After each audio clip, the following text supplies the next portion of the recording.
네, 이제 시간이 됐습니다. 세션 2부를 시작하도록 하겠습니다. 그럼 좌장이신 서울연구원 유기영 부원장님께 마이크를 넘겨서 진행 패널 토론과 그다음에 시청자 질의응답 전체 토론을 진행하도록 하겠습니다. 반갑습니다. 오늘 보니까 총 6개 세션이 있는데 저희들이 이제 마지막 서울연구원과 서울대 아시아연구소가 주최하는 이 세션이 6번째 마지막이고, 저는 2부 마지막 또 그 파트의 좌장을 맡은 서울연구원 부원장인 유기영입니다. 뭐 다 보셨겠지만 1부에서 3분이 발제를 해주셨고, 지금 2부에서는 5분의 전문가를 모시고 그 발제한 내용에 대해서 코멘트 또는 본인의 의견, 보완할 사항 이런 것을 말씀해 주실 거고, 또 본인의 의견도 이제 거기에 보태시게 될 겁니다. 일단 지금 제가 앉아 있는데 이 자리에서는 뭐 오른쪽이지만 화면 전체 그 화면으로 보시면 왼쪽에 일부에서 발표하신 분들이 앉아 계시고,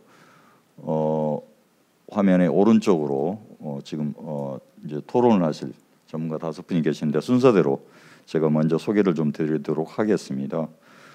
서울연구원 도시사회연구실의 연구위원으로 근무하는 손창호 박사입니다. 화면이 안 보이는구나.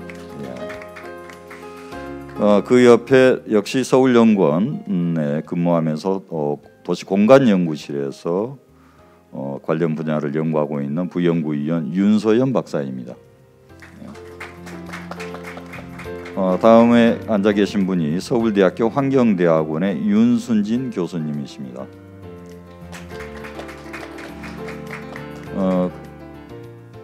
그 다음에 계신 분이 고려대학교 행정학과의 이용숙 교수님이십니다.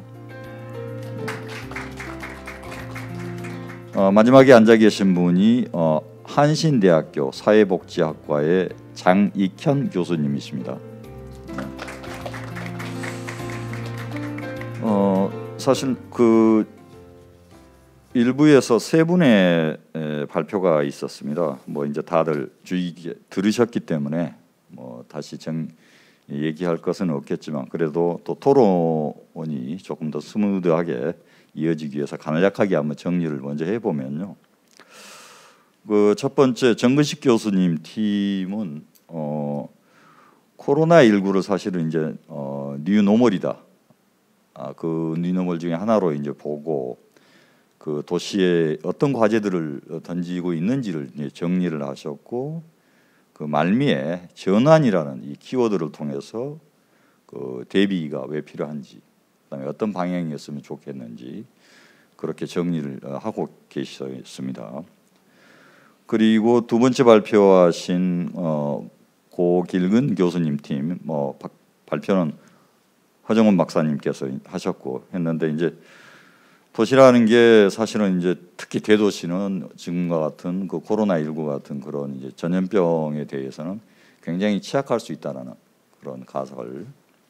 반대로 또 도시라는 게 워낙에 자원이 밀집되어 있기 때문에 실제로 감염이 됐을 경우에는 오히려 더 자원을 이용해서 생존력을 키우는 그런 능력을 갖고 있는 강점이 있다라는 가설. 이제 이런 식으로 했지만, 그래서 실제로 9개 정도의 아주 잘 사는 나라의 도시, 또 거기는 서울도 포함이 되고 또 좀 열악한 나라의 도시에서 9개의 도시를 실제로 비교를 했습니다. 했더니 방금 말씀드렸던 두 가지가 꼭 그렇게 통하는 것은 아니다.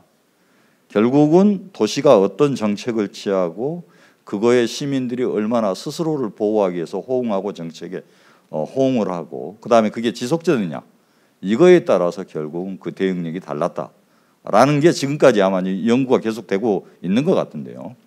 그 현재까지 밝혀낸 결론 연구 성과였다라고 이제 그렇게 말씀을 하셨고, 마지막으로 그 발표를 해주신 한영준 박사님은 사실은 앞에 뭐 정진숙 교수님 팀이 이제 이미 언급을 하셨지만 그 도시라는 게 지금처럼 그렇게 이제 단핵 도시가 아니라 밀집된 게 아니라 이게 분산될 필요가 있지 않느냐 하는 거였는데 바로 이제 그러면 그렇게 분산된 모습이란 게 과연 어떤 거고 그런 것들이 결국은 어떤 조건들을 갖췄을 때 유지가 되겠는지에 대해서 사실 정리했었는데 조금 더 자세히 말씀을 드리면 지금 서울 같은 경우에 한 4-5개 그런 이제 핵심 거점 지역을 중심으로 계속 도시가 성장을 하고 있는데 아까 뭐 한 40개? 60개. 사실 그거는 어쩌면 거의 역세권 숫자하고 좀 비슷한 것 같습니다. 그런 지역들로 이렇게 분산을 시켜서 도시가 성장을 해 나가고 그러려다 보면 이제 거기에는 이동하기 편한 교통수단이라든가 지금처럼 몰려서 하는 그런 직장이 아니라 집 가까이에서 일을 하는 물론 가정을 포함해서 그 다음에 또 공원 그 다음에 또 도시가 건강해야 되기 때문에 에너지의 문제 그 다음에 자원 순환 특히 뭐 이 코로나 시대에 보니 쓰레기가 많이 쏟아지고 해서 이런 것들을 종합적으로 좀 앞으로 도시가 하드웨어적으로 갖춰야 될 것들을 이렇게 이제 정리를 하고 있습니다.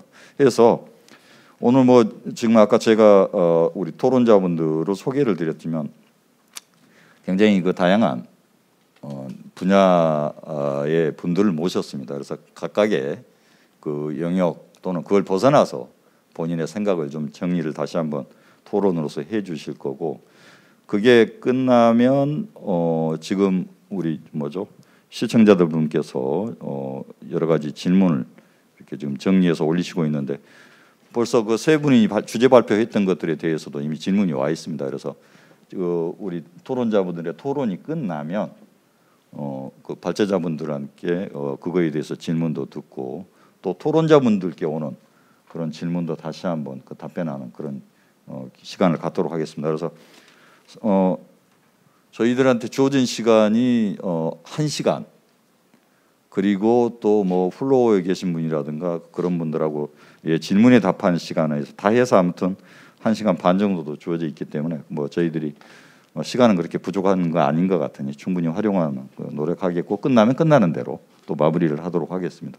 그러면 앉아 계신 순서대로 손창호 박사님부터 먼저 그 토론을 좀 듣도록 하겠습니다. 시간이 그래도 좀 있는 편이기 때문에 한 8분에서 10분 정도 한 분당 그렇게 활용을 해주시고 나중에 또 추가로 말씀하는 기회를 드리도록 하겠습니다. 그럼 시작해 주시죠. 예, 방금 소개받은 서울연구원 도시사회연구실의 손창호입니다. 오늘 그 정근식 교수님 그리고 허정원 교수님, 한영준 박사님의 발표 잘 들었습니다. 제가 이제 세 분의 발표를 들으면서 생각했었던 주요한 키워드는 아마도 첫 번째는 당연히 이제 도시였고요. 그리고 도시와 관련돼서 이제 회복력 그리고 회복 탄력성 그리고 지속성 이런 이제 주요한 키워드를 잡으셨던 것으로 보입니다.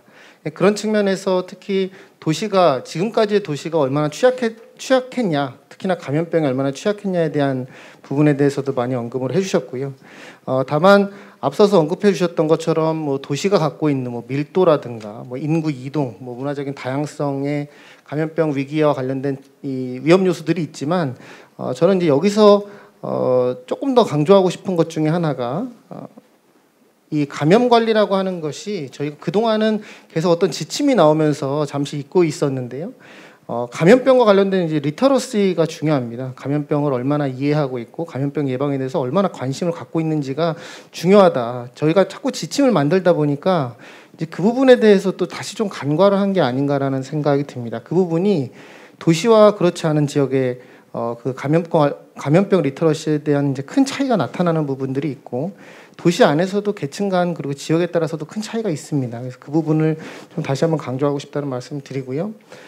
두 번째로 또 취약하다는 측면에서 앞서서 또 말씀해 주셨지만 도시는 이제 활동 인구가 많고 경제 인구가 많기 때문에 젊은 분들이 많이 계십니다. 젊은 층이 많다는 것이 그만큼 활동성이 높고 특히나 이제 지금 코로나19와 같은 경우에는 젊은 층을 중심으로 확진자들이 발생하고 있습니다. 다들 아시는 것처럼 실제 노인분들은 전체 확진자의 한 3분의 1 정도가 계신데 사망자는 전체의 90%가 넘거든요. 노인분들이. 그런 측면에서 당연히 이 코로나19라는 것을 바라보는 인식의 차이가 생길 수밖에 없고 그 민감도와 수용성의 차이가 있을 수밖에 없습니다. 그런 측면에서 이거를 도시가 어떻게 이런 젊은 층과의 커뮤니케이션, 헬스 커뮤니케이션과 소통을 통해서 이 부분을 어떻게 풀어나갈지에 대한 부분도 우리가 회복력적인 측면에서 좀 관심을 가졌으면 좋겠다라는 생각이 들고요. 그리고 이제 오늘 발표와 관련돼서 제가 한 3가지 정도를 좀 말씀을 드리려고 합니다. 먼저 첫 번째는 시민 참여에 대한 부분을 좀 말씀드리고 싶습니다. 지금 물론 이제 코로나라고 하는 것이 특히나 이제 보건 의료와 관련된 위기 상황이라고 하는 것이 일반적인 시민들이 참여하기 굉장히 어려운 구조를 가지고 있습니다. 이제 임상적인 특성과 의료적인 지식을 기반으로 하는 정책들이 나오기 때문에 이제 그런데요. 이제 그럼에도 불구하고 앞서서 정근식 교수님께서 뭐 지금 하고 있는 서울시의 잠시 멈춤 혹은 사회적 거리두기가 유효한지 잘 모르겠다. 그거에 대한 의구심이 있을 수 있다 이런 말씀을 해주셔서 이제 그런 측면에서의 어쩌면 대안이 될 수 있는 것 중에 하나가 이제 시민 참여를 강화하는 방식으로 가는 것이 좋지 않나라는 생각이 듭니다. 대표적으로 지금 코로나는 이미 장기화되면서 확진자들의 건강 위해보다는 그 이후에 이제 2차 위해인 뭐 돌봄과 같은 부분에서 이제 위해들이 더욱더 크게 나타나고 있죠. 그런데 초등학생, 학생을 둔 학부모라든가 아동, 노인 부양, 특히나 만성질환 환자들이 의료기관을 이용하지 못하는 이제 이런 부분들이 이제 지속적으로 장기적으로 나타나고 있는 중인데 결국 이것들을 극복하기 위해서는 전문가들이 일단 이 장소에 따라서 그리고 연령에 따라서 리스크 어세스먼트를 제대로 해줘야 됩니다. 그러니까 위험 평가를 과학적인 근거에 따라서 제대로 해줘야 되고요. 그 이후에 이제 지역사회 참여가 필요한 부분입니다. 이제 대표적으로 뭐 예를 하나 들어서 말씀드리면 이런 건데요. 치매 노인들이 치매 시설에서 확진자가 나오게 되면 그 치매 시설은 그대로 폐쇄를 하게 되죠. 예, 폐쇄를 하게 되는데 그럼 이제 그 다음은 어떻게 되는 거냐? 감염병의 확산은 막을 수 있을지언정 그 이후에 지역사회에서의 또 다른 돌봄의 위기 혹은 공중보건의 위기는 지속되는 상황이 되거든요. 이제 그럴 때 우리가 어떤 것들을 준비해야 되는지를 정책적으로 모색할 필요가 있다. 결국은 지역사회의 감염병 역량과 관련된 강화가 필요한데 대표적으로 그런 경우에는 아마 방문 요양보호사분들께서 아마 가정을 방문하게 되실 텐데 이제 그분들이 이제 어떻게 감염병 관련된 대응력을 갖출 것이냐 이런 것도 정책적으로 모색해야 된다. 또한 앞서 초등학생을 얘기했지만 지금 코로나가 이제 막 시작이 된 감염병이 아니란 말이죠. 근데 지금 학생들은 이미 1년 동안 학교를 못 가고 있는 상태입니다. 지금 온라인 뭐 EBS 이런 교육으로 대체되고 있는데 코로나가 내년까지 지속됐을 때 이제 2년 동안 EBS로 대체할 것이냐, 그렇지 않으면 이제 어떻게 할 것이냐, 이런 부분에 대해서도 우리가 관심을 갖고 이 부분을 저희가 회복력적인 측면에서 가급적이면 기존에 있었던 서비스들이 제공될 수 있는 방향으로 가야 된다는 말씀을 좀 드리고 싶고요. 두 번째로 말씀드리고 싶은 건 감염병과 관련돼서는 조기에 발견하고 그것들을 관리하는 도시의 역량이 굉장히 중요합니다. 뭐 제가 감염병과 관련돼서 역학조사관 교육을 어떻게 하자 뭐 이런 자세한 말씀을 드리려고 하는 것은 아니나 앞서서 이제 인프라와 관련된 얘기들이 조금 나왔었기 때문에 이제 감염병은 현재 이 감염병의 지금 진료라고 하는 것이 그 치료라고 하는 것이 전체 확진자가 10명이 있다고 하면 그중에 8명에서 9명 정도는 지금 공공병원에서 진료를 받고 계시고요. 그리고 이제 중증 환자의 경우에는 이제 종합병원에서 이 진료를 받는, 특히나 이제 민간 종합병원에서 진료를 받는 이제 그런 양상을 보이고 있는데 이제 이런 측면에서 저희가 앞으로 감염병이 일상화된다라고 하는 가정을 한다고 하면 결국 감염병을 진료하는 중증 감염병 환자들을 진료할 수 있는 인프라들이 갖춰져 있는지도 저희가 도시 설계를 하는 과정에서 우리가 포함해야 되는 요소일 것이다. 그러니까 지금 오늘 얘기 나왔던 다른 여러 요소들과 함께 그런 부분이 포함되어야 된다는 말씀을 드리고요. 그리고 세 번째로 말씀 주셨던 세 번째로 말씀드리고 싶은 것은 우리가 이제 분산 도시 뭐 이런 말씀을 좀 해주셨는데 뭐 공원, 녹지, 뭐 교통수단, 또 다른 교통수단의 확보 이런 것들은 코로나 이후에 더욱더 강조가 되고 있기는 하나 사실 코로나 이전부터도 강조가 되었었던 우리의 이제 도시 설계와 계획의 이제 방향이었던 것 같습니다. 이제 그런 측면에서 이 부분이 강조되는 것은 그런 연속성상에서 좀 바람직하다는 생각이 좀 들었고요. 그리고 제가 지금까지 이제 세 가지 측면을 말씀드렸는데 마지막 하나는 오늘 이제 인프라의 측면은 아니라서 제가 말씀을 드릴까 말까 하다가 그냥 하나를 좀 번외로 좀 말씀드리고 싶은 게 있습니다.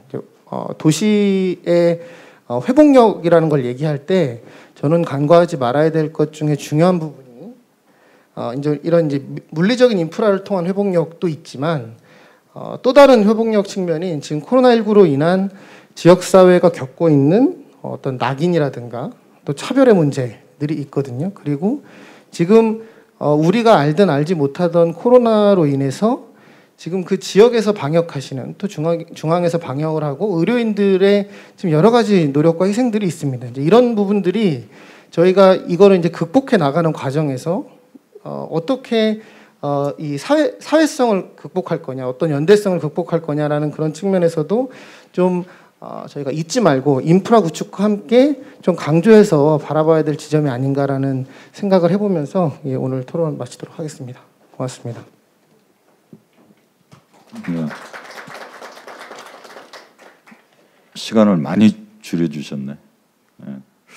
그 세 가지 정도 말씀을 하신 것 같습니다. 그러니까 이게 쉽게 끝나지 않는 거기 때문에 시민들 스스로가 자신이 대응할 수 있는 그런 대응력을 높여야 되겠다. 물론 그것은 뭐 직장에서 일하는 사람도 마찬가지인 것 같은 걸로 말씀을 하신 것 같습니다. 또 하나는 감염병 치료 인프라를 도시가 충분히 확보를 해야 된다. 세 번째, 이번에 감염병을 통해서 사회적인 갈등이 굉장히 커진 그런 측면이 있는데 이런 걸 해결하는 것도 과제다. 세 가지로 저는 그렇게 받아들였는데 네, 맞습니까? 예. 그러면 두 번째로 윤서인 박사님의 토론을 듣도록 하겠습니다. 예. 네, 서울연구원 도시공간실 윤서연입니다. 앞서 발제해 주신 분들의 발제 내용을 가지고 제가 오늘 토론의 제목을 제 스스로 붙여봤습니다. 그랬을 때 저는 애프터 코로나 도시성의 재구성이라는 제목을 달고 제가 그 토론문을 작성을 했었는데요. 저희가 코로나19 국면을 맞이하면서 되게 예상치 못한 충격에 빠져 있었다고 생각합니다. 치료제와 백신이 없는 상황에서 할 수 있는 저희의 대응이라는 것이 사회적 거리두기 그리고 멈춤이었습니다. 반면에 다음에 또 겪게 될지 모르는 도시의 미래를 두고 우리는 사회와 도시의 대전환에 대해서 얘기하고 있습니다. 그 도시와 사회의 대전환 자체가 저는 도시성을 다시 구성하는 재구성의 관점이라고 생각이 듭니다. 첫 발제자께서 코로나 시대의 미래 도시는 어떤 모습으로 변화해야 하는지 질문을 던지셨습니다. 그 질문을 발제 내용에 이제 빌어본다면 도시 전환의 방향과 가능성이라는 측면에 주목해야 된다고 제가 생각을 하고 있는데요. 이는 이제 지금 우리가 할 수 있는 것이 사회적 거리두기뿐인 상황에서 앞으로 도시는 어떻게 변해야 하는지 구조적으로 바꿀 수 있는 것들은 무엇인지 근본적으로 묻는 작업이라고 생각합니다. 서울은 20세기 한국 사회 특유의 압축 도시화를 대표하는 지역으로 일컬어집니다. 폭발적인 인구 성장과 짧은 기간 겪은 산업화와 탈산업화, 도시 공간의 양적, 질적 변화 등을 거치면서 서울이 세계의 대도시로 성장할 수 있었습니다. 그리고 뿐만 아니라 서울만이 가지는 특유의 도시성이라는 것을 만들어냈다고 생각합니다. 저희가 90년대 이후에 환경 문제 그리고 여러 가지 도시 문제에 대응책들을 만들어내고 있고 제안하고 있지만 여전히 서울은 개발과 성장 쪽에 무게를 두어 왔다고 생각이 됩니다. 이런 상황에서 코로나19는 현재 서울 그리고 서울의 도시성에 대해서 다시 생각할 수 있는 기회를 주었습니다. 밀집되고 거대해진 도시를 어디까지 인정하고 어떻게 조정해 나갈 것인지 하는 논의와 연결되어 있다고 생각합니다. 최근에도 지속 가능한 도시로 가자고 말하고 있습니다. 여전히 만들어진 도시 구조와 별개로 저희는 말을 하고 있는 것 같습니다. 지금의 서울과 다른 모습의 서울의 도시성을 재구성해 볼 필요가 있습니다. 도시성의 기본이 되는 도시 공간적 구조는 쉽게 변하기는 어렵습니다만 기존의 틀을 흔드는 새로운 삶의 방식이 논의된다면 동시대를 사는 구성원들의 인식과 지향을 바꿔나갈 수 있다고 하면 변화의 시작을 만들어갈 수 있을 것이라고 생각합니다. 두 번째 발제자께서는 대도시의 코로나 대응 효과성에 대해서 화두를 던져주셨습니다. 우리가 지금까지 예찬해온 대도시가 이 위기 상황에서 얼마나 잘 대응할 것인지 혹은 얼마나 잘 대응하고 있는 것인지 저 스스로도 되게 궁금했던 지점들이었는데 오늘 발제를 통해서 많이 확인을 할 수 있었습니다. 그 여러 비교를 통해서 대도시만의 문제가 아니라 그러니까 정책이나 리더십, 시민의식, 문화, 보건의료 시스템 등 도시의 운영 시스템들과 직간접적으로 연결되어 있음을 미리 밝혀주셨습니다. 이 직간접적인 요인에 더불어 기존의 그 도시가 가지고 있는 차별적인 도시성이 되게 다른 해결 방식들을 만들어낸다고 생각이 됩니다. 이런 부분들이 사실은 계획가의 입장에서 미래 서울의 모습을 어떻게 해야 하는지 어떻게 가져가야 하는지에 대한 질문들을 하고 있다고 생각이 듭니다. 여전히 굉장히 논쟁적인 질문들은 집중이냐 분산이냐 하는 계획의 큰 틀과 맞닿아 있지만 그 실마리를 풀어갈 수 있는 연구와 논의들이 계속 확대될 수 있었으면 하는 바람이 있습니다. 세 번째 발제자께서는 크지만 작은 도시를 그려주셨습니다. 우리는 모두 동네에 살고 있지만 진지하게 우리 동네를 생각해 본 적이 있으신지 한번 물어보고 싶습니다. 개인적으로는 서울 시민으로서 대도시 서울에서의 삶을 살아내느라고 그냥 그저 바쁜 상황이었던 것 같습니다. 크지만 작은 도시는 동네를 생각하게 된 코로나19 이후의 상상입니다. 대도시 서울의 도시성을 이야기할 때 그 존재 가치가 작았던 그래서 쉽게 느끼지 못했던 동네를 상상하고 말씀해 주신 것 같습니다. 자동차 중심에서 자전거와 PM 등의 다양한 이동수단이 적극적으로 도입될 수 있다고 하면 서울의 도시 인프라를 변화시키게 할 수 있는 기회가 될 것이고 감염병에 대응하는 도시 단위로서 지금까지 말로만 강조했던 동네를 새롭게 구성하는 계기가 될 수 있음을 말씀해 주셨습니다. 이에 더해서 여전히 성장과 개발 중심의 서울이 새롭게 변화할 수 있는 중요한 키워드는 사실은 자원순환, 탄소 중립인 것 같습니다. 작은 도시는 압축 도시화를 대표하는 서울이 지속 가능한 서울로 회복 탄력성 있는 서울로 가기 위한 항상 말로만 외쳤던 저 단어들이 동네 단위로 구체화되는 구현의 장소인 것 같습니다.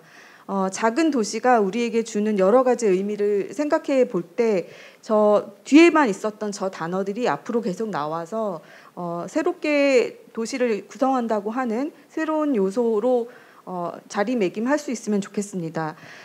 대도시 서울이 그래도 될까 하는 질문에서부터 대도시 서울이 놓치고 있었던 계획 요소들을 도시 안에 도시 인프라 안으로 가져올 수 있어서 그래서 일상적인 동네를 다시 구성할 수 있기를 기대해 보겠습니다. 여기까지 하겠습니다.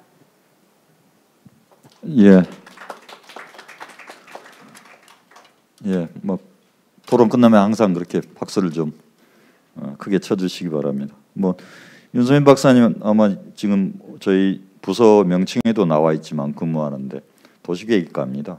그래서 지금 세 분의 발제가 도시성, 그 다음에 도시계획과의 측면에서 의미하고 과제가 뭔지를 다시 한번 정리를 해주신 것 같습니다. 다음은 윤순진 교수님께 마이크를 넘기겠습니다. 네, 안녕하세요. 방금 소개받은 서울대학교 환경대학원 윤순진입니다. 목소리가 평소에는 요거보다는 좀 나았는데 온라인 시대에 수업을 계속해서 온라인으로 이렇게 하다 보니까 목소리가 자제가 잘 안 되는 것 같아요, 오히려. 그래서 목이 많이 상해서 불편한 목소리로 들려드려서 죄송하다는 말씀 일단 먼저 드립니다. 저는 아무래도 제가 초대된 이유가 제가 이제 환경대학원에 재직하고 있으면서 환경에너지 정책을 전공하고 있기 때문에 아무래도 이 팬데믹 이후의 도시의 모습을 우리가 생각을 할 때 환경에너지와 관련된 부분들이 어떻게 잘 고려가 돼서 도시의 지속 가능성을 높일 수 있는가, 그 부분에 대해서 아마 제가 좀 말씀드릴 수 있는 게 있지 않을까 해서 저를 초대하신 것 같습니다. 그래서 제 토론은 아마 그 한영준 부연구위원님께서 이제 주로 그 안에 이제 다른 연구자들의 발표에서도 나와 있었지만 그게 특히 이제 기후 변화 문제, 뭐 환경 에너지, 폐기물 이런 문제들이 들어가 있었기 때문에 그 부분과 관련해서 제가 좀 말씀을 드려보려고 합니다. 저는 10월 28일 날 문재인 대통령께서 한국의 기후 위기와 관련해서 한국이 이제 2050년 탄소 중립을 실현해야 된다. 그걸 이제 선언을 하셨고, 사실 그 이전에 서울시 같은 경우에는 7월 8일 날 서울판 그린 뉴딜을 발표를 하면서 서울이 2050년에 탄소 중립 도시로 나아가겠다. 이걸 이제 선언을 했습니다. 그래서 오늘 나온 많은 이야기들이 사실은 탄소 중립 도시를 실현하는 데 있어서 어떤 식으로 도시를 재구조화해 나가야 될 것인가, 또 도시를 살고 있는 우리가 어떤 태도로 살아가야 하고 우리의 삶의 양식이 정말 지속 가능할 것인가에 대해서 좀 더 성찰할 필요성을 좀 느껴야 되지 않을까 이렇게 생각을 합니다. 그래서 제가 토론문에도 적어뒀지만 사실 저는 이제 팬데믹 시대 도시의 미래는 기후위기를 고려해야 된다. 이게 이제 제가 드리고 싶은 말씀이고요. 사실 많은 분들이 이렇게 이제 생각은 하시지만 결국 중요한 건 방향성은 이런데 결국 구체적으로 어떻게 그것을 실현할 것인가의 문제가 아닐까 합니다. 저는 일단 지금의 팬데믹이라고 이야기되는 감염병 위기의 시대, 뭐 질병 위기의 시대라고 이야기를 하는데요. 이게 이제 기후 위기 문제하고 얼마나 밀접하게 연결이 돼 있는가에 대해서 우리가 좀 더 잘 인식할 필요가 있지 않을까 그렇게 생각을 합니다. 결국은 이 기후 위기가 숲의 파괴라든지 숲의 파괴 자체가 또 기후 위기로부터 온 게 많이 있죠. 대규모의 산불이라든지 가뭄이라든지 홍수라든지 산사태로 인해서 숲이 파괴되고 또 우리가 대규모 개발을 하면서 농경지를 확보하기 위해서 방목지를 구하기 위해서 건물을 짓기 위해서 도로를 짓기 위해서 굉장히 많은 숲을 파괴했고, 그러면서 이제 야생동물의 서식처가 그만큼 많이 파괴가 됐고, 그래서 동물과 인간 간의 이격거리가 점점 좁아진 것이 굉장히 중요한 원인이라고 이렇게 이야기를 합니다. 또한 기후위기로 인해서 그 이전에 지금의 기후위기를 야기한 것이 지표면의 평균 온도의 상승, 지구온난화로 불리는 그런 현상의 결과인데요. 그렇기 때문에 이 감염병의 매개체가 되는 모기의 서식처가 굉장히 많이 확산되는 효과가 있다. 이런 연구 결과들도 많이 있습니다. 그리고 지구온난화로 인해서 지표면의 온도가 상승하면서 그 영구 동토가 또 많이 해빙이 되고 그 안에서 이제 우리가 더 이상 활동성을 알지 못하고 항체도 가지고 있지 않은 고대균, 고대 바이러스들이 깨어나는 그런 효과까지도 이야기를 하죠. 그래서 기후위기가 굉장히 그 팬데믹하고 감염병하고 복합적으로 연결이 돼 있고, 또 우리가 팬데믹을 통해서 경험했던 것이 이것이 그냥 단순히 보건의 문제가 아니고 결국은 경제의 문제이고, 그리고 이것이 불평등의 위기하고도 연결이 되어 있다. 우리가 감염병에 노출이 한국 같은 경우는 K-방역이 워낙 잘 되어 있고 또 국가 전체가 감염병 예방 및 관리에 관한 법을 통해서 사실은 가진 자와 가지지 못한 사람들 사이에 다른 사회보다는 굉장히 균질적인 그런 의료 서비스라든지 그 방역의 기회를 가지고는 있었지만 그걸로 인해서 발생하는 피해에 대해서는 노출의 정도가 다른 것 같습니다. 사실 제가 자가격리를 당했습니다. 그래서 지난 월요일 오전에 며칠 전이네 해제가 되었는데 저희 구에서는 10만 원을 준대요. 자가격리 동안 이제 수고했다고. 근데 저는 그걸 받으면서도 이걸 받아도 되나? 굉장히 복지가 잘 돼 있구나 이렇게 느꼈는데, 제가 택시를 타면서 그 기사님하고 말씀을 나눠봤더니 10만 원밖에 안 주냐는 거예요. 왜냐하면 그분들 같은 경우는 생업을 접어야 되는데, 저는 교수이기 때문에 사실 집에서 자가격리 상태에서도 할 수 있는 일이 너무 많았고, 오히려 온라인 회의를 방 안에서도 하루에 뭐 5차례를 했거든요. 그래서 이게 정말 위기가 주는 무게가 다르구나, 이걸 정말 실생활 속에서 느꼈는데, 지금 우리가 마주하고 있는 건 복합위기라고 그래서 부르죠. 질병의 위기, 기후위기, 경제위기, 사회불평등 위기. 그래서 이걸 이제 해결하기 위해서 한국판 그린 뉴딜이라는 것도 나오고, 서울 같은 경우에는 서울판 그린 뉴딜이라 그래서 그 안에 이제 아까 한영준 박사님께서 말씀하신 다양한 내용들이 들어가 있습니다. 근데 문제는 저는 방향성은 맞다고 보거든요. 그리고 오늘 또 들은 재미난 표현이 있었는데, 슬세권이라는 말이 있대요. 슬리퍼를 신고 갈 수 있는 거리에 우리가 구매할 수 있는 것, 여러 가지 사회적 관계를 맺을 수 있는 시설들, 이런 것들이 이제 놓여 있는 게 중요하다, 이런 이야기까지 나올 정도로 좀 더 도시의 그 구조가 사람들이 제대로 이제 그 생활 영역 속에서 먼 거리를 이동하지 않더라도 해결될 수 있는 그런 방향을 지향해야 된다는 거겠죠. 근데 문제는 어떻게 그 방향을 실현할 것인가인 것 같아요. 왜냐하면 지금 우리가 가지고 있는 제도나 정책이나 법이나 이런 것들이 사실은 기존의 시스템을 떠받치고 있던 것들이 굉장히 많거든요. 예를 들면 서울 같은 경우에 당연히 에너지 전환을 서울 안에서도 이루어내야 됩니다. 특히 도시는 에너지의 주요한 소비처이죠. 그런데 그러면 서울에서 소비가 이루어지는 곳에서 생산이 이루어져야 된다고 이야기하지만, 서울 같은 곳에서 이 에너지를 생산하는 방식이 그렇게 원활하지 않습니다. 왜냐하면 대부분이 이제 빌딩을 가지고 있고, 그래서 빌딩에 이제 설치를 해야 되지만, 이것이 갖는 문제는 뭐냐? 다른 지역에 비해서 경제성이 떨어진다는 것이죠. 그래서 이걸 해결하기 위해서는 사회 전체적으로 전기 요금이 적정하게 이제 바뀌어져야 되는 그런 문제가 있고요. 그래야지만 재생에너지를 설치했을 때 설치비가 회수될 수 있는 그런 경제성이 있을 수가 있거든요. 그래서 우리가 구호로 그냥 굉장히 그 당위적으로 도시에 태양광을 깔아야 된다고 이야기하지만, 왜 그것을 깔지 못하는가, 왜 이게 우리가 생각하는 만큼 확대되지 못하는가, 그 부분에 대해서 좀 더 제도적인 변화들이 요구된다는 거죠. 그리고 사람들의 인식도 바뀌어야 된다고 저는 생각을 합니다. 아까 이제 어떤 표현이 나왔냐면요, 풍요와 생태가 균형을 이루는, 그러니까 풍요와 생태가 같이 어우러지는 도시를 만들 필요가 있다, 이렇게 말씀을 하셨는데, 풍요가 도대체 무엇인가? 우리가 풍요를 이야기했을 때는 굉장히 물질적 차원을 많이 이야기하거든요. 근데 정말 성장이 아닌 풍요라고 이야기했을 때 그것은 무엇을 의미하느냐?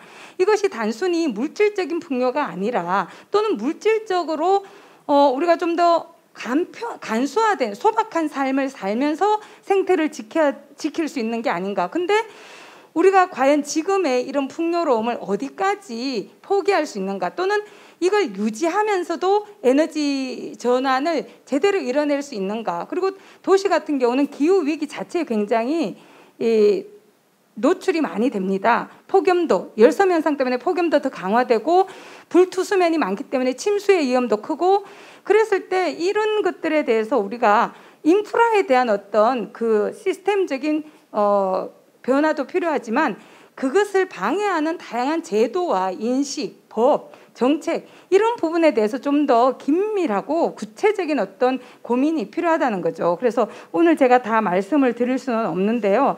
저는 도시가 가야 될 방향은 탄소 중립이라는 전 지구적인 목표이면서도 우리 사회가 지향해야 될 그런 목표 속에서 탄소 중립을 실현할 수 있는 제도와 인프라와 또 인식, 이것을 갖추는 게 너무나 중요하다고 생각합니다. 오늘도 제가 여기 아까 이걸 주면서 물을 주시면서 종이컵을 하나씩 다 주셨더라고요. 제가 굉장히 싫어하는 생활 양식이거든요. 그냥 마셔도 되는데, 그러니까 이렇게 너무 단순한 것부터 시작해서 폐기물 감량, 서울시는 2025년부터는 매립지 제로가 정책 목표인데, 이런 것을 실현하기 위해서는 정말 단순하고 작은 생활상의 여러 것들이 양식이 바뀔 필요가 있다, 이런 말씀을 드리겠습니다. 감사합니다. 네, 박수 주시죠. 예. 저는 다행히 아직 종이컵을 안 썼습니다. 예. 지금 윤선진 교수님은 아마 우리 한영준 박사 발표 자료에 에너지에 대한 부분이 있는데, 그게 이제 결국은 탄소 중립의 도시를 만드는 거하고 연결이 되고, 그게 지금 우리 코로나 팬데믹하고 왜 연결이 되느냐를 먼저 한 3가지 정도, 뭐 습하게라든가 모기의 서식지 증가라든가 동토 붕괴 뭐 이런 것들하고 연결해서 말씀을 해주셨고, 그 다음에 이제 방향은 뭐 누구든지 알고 있고 뭐 누누이 얘기하는데, 그럼 구체적으로 그렇게 가기 위해서 걸림돌들이 참 많다. 그래서 그게 바로 이제 제도, 정책, 법, 또 우리 스스로의 인식, 이런 것들이 사실은 다 걸림돌이다. 그래서 이것들이 제거가 되어야 구체적으로 사업으로 연결이 된다. 그 말씀을 해주셨습니다. 다음으로 고려대학교 행정학과의 이용숙 교수님 토론을 듣도록 하겠습니다. 네, 안녕하세요. 고려대학교 행정학과에 있는 이용숙입니다. 저는 행정학과에서 도시와 지역에 대해서 연구하고 강의를 하고 있습니다. 이러한 팬데믹 시대 도시 미래에 대해서 논하는 그 포럼에 토론자로 초청해 주셔서 감사드립니다. 저는 3가지 발제를 비교하면서 그러니까 발제에 대한 논평에 집중을 하도록 하겠습니다. 1년 가까이 코로나로 인해 그러니까 일상의 불편함을 경험하고 있는 현 시점에서 팬데믹 시대 도시의 미래에 대해서 논의하는 것은 매우 시의적절하다고 생각합니다. 오늘 3편의 발제는 팬데믹 시대 도시 미래에 대한 구상과 전략을 모색하는 첫 출발로서 매우 의미 있고 유용한 기회를 제공한다고 생각합니다. 세 발제는 대도시가 과연 팬데믹 시대에 안전한 혹은 취약한 공간 단위인가를 질문하고 있습니다. 이것이 공통 질문입니다. 첫 번째 발제자는 대도시의 밀집성과 연결성으로 인해 대도시가 전염병에 취약할 수 있음을 주장하면서 팬데믹 시대에 뉴노멀한 새로운 도시성과 새로운 도시 패러다임의 필요성을 주장하고 있습니다. 두 번째 발제는 대도시가 전염병에 취약할 수 있다는 가설, 그렇지 않다라는 가설, 그리고 상황론을 소개하면서 8개 대도시 코로나 확산 과정과 대응 효과성을 데이터에 근거해서 비교하고 있습니다. 세 번째 발제는 감염병이 도시 구조에 던지는 과제들을 분석하면서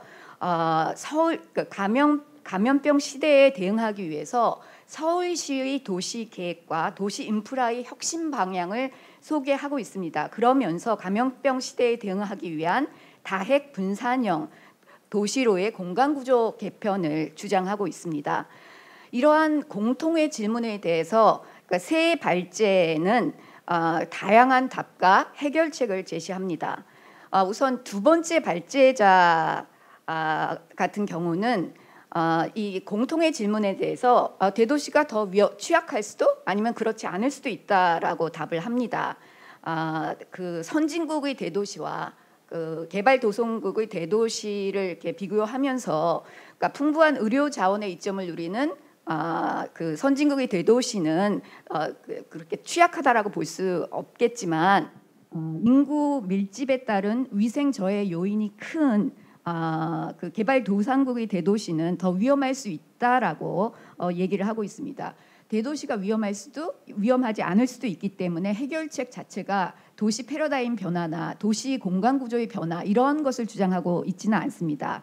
오히려 개방적 정책의 효과성, 시민 참여의 중요성, 국제 공조 협력의 중요성을 강조하면서 비도시적인 해결책을 제시를 하고 있습니다. 이 연구의 주장이 더 설득력이 있기 위해서는 다음의 상황들을 좀 고려해봐야 되는데요.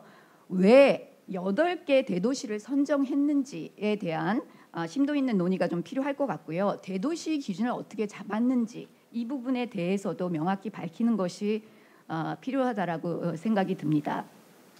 이렇게 두 번째 발제에 비해 첫 번째 발제와 세 번째 발제는 대도시 자체의 취약성을 전제하면서 감염병 시대에 대응하기 위한 도시 패러다임 혹은 도시 구조의 전환을 주장하고 있습니다.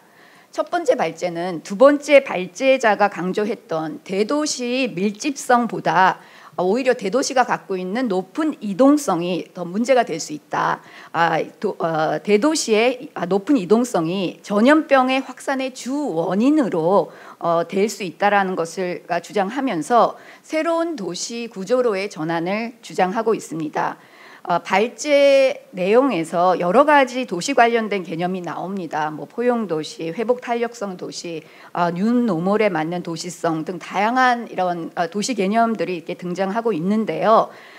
이러한 그 도시 개념들에 대한 명확한 개념 정의가 좀 필요할 것 같고, 그리고 도시로의 전환을 이렇게 얘기를 하고 있는데 무엇에서 무엇으로의 전환인지에 대한 명확한 설명이 필요하다라고 말씀드리겠습니다. 그리고 지금 또 이 첫 번째 발제자 같은 경우는요, 명확하게 어떤 도시라고는 얘기하지는 않고 있지만 새로운 도시 구조로의 전환을 주장하고 있는데 이것을 어떻게 전환할지에 대해서는 구체적인 답을 주고 있지 않습니다. 그렇지만 이 질문에 대한 답을 저희는 세 번째 발제에서 찾을 수가 있습니다. 세 번째 발제는 서울의 도시 인프라 혁신 실험들에 대해서 구체적으로 소개를 하고 있습니다. 2030 서울 생활권 계획이 근린 생활권 강화를 통해서 메가도시 서울을 다액화시켰다. 그러므로 인해서 메가도시였던 서울이 자족성과 다양성을 갖춘 그러한 다핵 구조로 변화시킬 수 있는 어떤 기본 틀이 마련되고 있음을 이렇게 제시하고 있습니다. 보다 구체적으로 서울시 공유 도시에 대한 실험, 그리고 서울시 녹색 도시에 대한 실험, 그리고 따릉이와 이런 PM으로 대변되는 서울시 보행도시에 대한 실험, 이러한 것들이 공간구조를 변화를 가져오는데 유리할 수 있음을 제시하고 있습니다. 또한 서울의 공공 와이파이 정책이 언택트 사회의 정보와 기술의 불평등성과 비대칭성을 극복할 수 있는 대안으로서 어느 정도 작동할 수 있음을, 그 가능성을 제시하고 있습니다. 그리고 윤순진 선생님께서 옆에서 말씀하셨던 것처럼, 앞에서 말씀하셨던 것처럼 탄소 중립 도시, 서울시 탄소 중립 도시에 대한 실험 역시도 자원순환 도시 구축에 유리할 수 있음을 이렇게 제시하고 있습니다. 이렇듯 세 번째 발제문은 서울시 혁신 방안과 전략에 대해 구체적인 분석을 해주고 있기 때문에 우리는 왜 이렇게 구조적으로 큰 메가시티인 서울에서 상대적으로 효과적으로 대응할 수 있었는지에 대한 궁금증을 해소시킬 수 있었습니다. 그러나 이제 발제문 3이 굉장히 유용한 논의들을 많이 제공하고 있음에도 불구하고 감염병 시대에 과연 공유 도시에 대한 실험들이 성공할 수 있을까, 이 부분에 대한 의구심은 있습니다. 그러니까 코워킹 스페이스, 자기 직주 공간, 그러니까 직주가 분리되지 않는 그 코워킹 스페이스의 중요성은 분명히 알겠지만 사실 이미 어떤 뭐 독서실이라든지 스터디 카페라든지 이런 것에 대한 실험들이 많이 됐는데요. 오히려 이 코로나로 인해서 직격탄을 받았습니다. 그래서 이런 부분에 대해서 구체적으로 제도적으로 어떻게 보완해 나갈지에 대한 논의가 좀 필요할 것 같다는 생각이 들고요. 그리고 과연 다핵 도시가 감염병에 정말로 더 민첩하게 대응하고 회복 탄력성에 유리한지, 여기에 대한 구체적인 경험적인 근거는 아직 없습니다. 이론상으로는 이해가 됩니다만 이에 대한 구체적인 실증의 작업들이 필요하다라고 생각을 합니다. 그리고 이제 세 번째 발제문을 통해 저희는 매우 구체적으로 감염병 시대에 시민의 일상성에 초점을 두는 서울시의 생활 밀착형 정책과 실험들에 대해서 살펴보았습니다. 이렇게 서울시 생활 밀착형 정책과 실험이 감염병 시대에 있어서 도시 미래에 대한 많은 그러한 도시 미래를 구상하는 데 많은 영감을 제공해 준다고 저는 생각하고 있습니다. 감염병 시대에 그 도시의 미래는 그러니까 일상을 지키는 시민들에 의해서 구상되고 집행될 때 비로소 지속 가능할 수 있다고 생각합니다. 일상을 위해서 영웅이 필요한 시대는 이미 갔습니다. 시민의 일상성을 초점을 두는 생활 밀착형 서울시 정책은 서울시 실험은 누가 새로운 시장으로 들어오든지 간에 지속되어야 하고 이에 대한 시민들의 참여는 지속적으로 보장되어져야 된다고 생각을 합니다. 따라서 감염병 시대 도시의 미래는 시민들에 의한 실험들이 성공될 때 비로소 구체적으로 구상되고 대비될 수 있다라고 생각합니다. 이상으로 마치겠습니다.